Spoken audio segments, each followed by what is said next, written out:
It was 2012, at the age of 12, that you then became one of a very, very exclusive club, one that you never want to get into. 1 in 7 billion. 5 people on the planet have Langerhans cell sarcoma. What's that?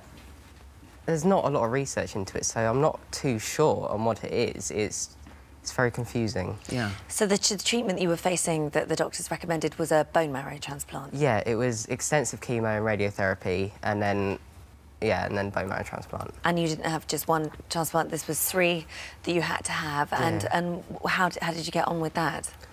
Well, they failed, yeah. the first 3. But yeah, they're not too, it's not too trouble. So it's not a big problem to have them. So. But then after that, this is, I mean, as a mum, because he then really began to suffer. Yeah. You have to watch him suffer. How bad was it?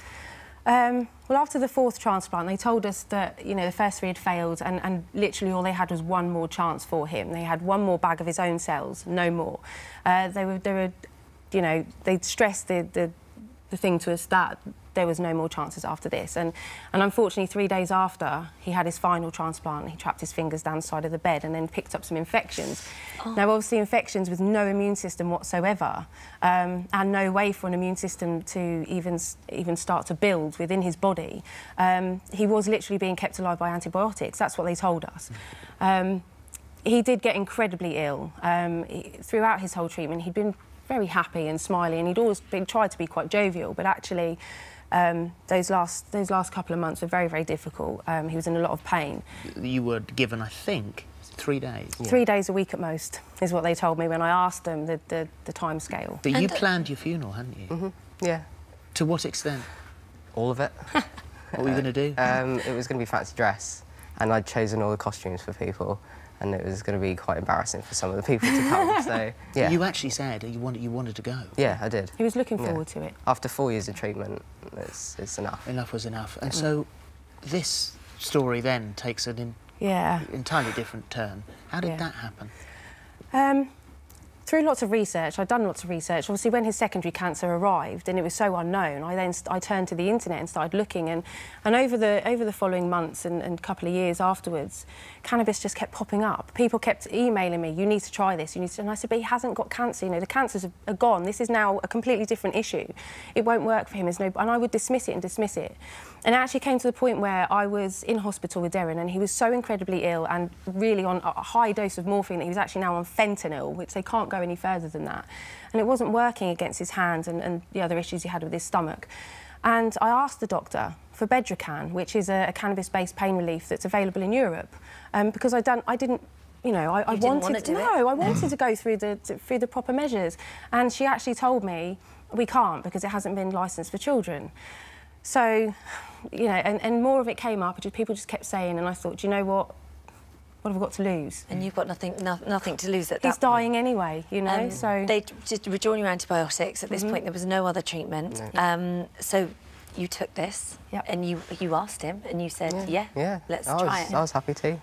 What did you notice? How quickly did things change? Oh my God! I mean, I honestly, the effects of it blew my mind. It wasn't what I expected. All I expected was done a little bit of research, and some people use cannabis to kind of alleviate their anxiety and some pain, and that's what Deryn was really experiencing. And on day 70, when they said there's definitely nothing in his bone marrow, there's nothing there, you've now just got to wait, Deryn got very anxious and said, well, how much longer do I have to wait? They started to try and up the morphine, introduce sleeping tablets, and so that's when I actually gave it. And within half an hour to an hour... How was it administered? Under the tongue, sublingually. It's just a tincture. It's not the oil that people talk about. It was just a tincture. Then what did you notice? We noticed within half an hour to an hour that he was just chilled out. He just relaxed. The anxiety stopped. He no longer was panicking, and he was able to be compos mentis, which he wasn't able to be on the morphine. But health-wise, I mean, actually, things being tested against you, your white blood cells began to go up. Yeah, after 5 days. Obviously, they told us nothing in his bone marrow, so gave it to him 5 days later, when the bandages came off his hand and we saw healthy fingers, which we were told there was no way they were under there. When we saw a healthy finger, obviously the doctors started panicking. This was now day 75 after the transplant. And he was meant to only be there for three days. Yeah, and nobody has ever engrafted after 50 days. So day 75, and all of a sudden his white count has appeared. The doctors start running around frantically. Doctors from Bristol Children's Hospital were called in to do some more blood tests, which I said, well, there's no point. You told me only a week ago there's nothing there.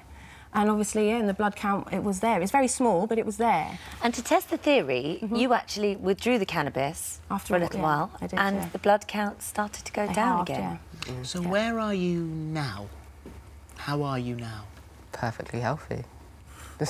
I mean, my bloods are all normal. You stress this doesn't work for everybody. This is not a cure. No, this is something that worked for you. And you could be prosecuted, let's be honest. Well, the law, under current laws in England and Wales, cannabis is not registered as having any therapeutic value. Anyone using the drug, even for medical reasons, could be charged for possession.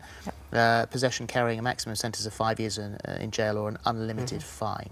Fascinating story. Really We're so happy that you're here and healthy. Good luck with the diner. He wants to open his own vegan American themed diner. If anyone wants to give him an apprenticeship as a chef, then, you know, please. He's dying to become an apprentice. Who would not want to give an apprenticeship to the boy in 7 billion? Yeah, totally.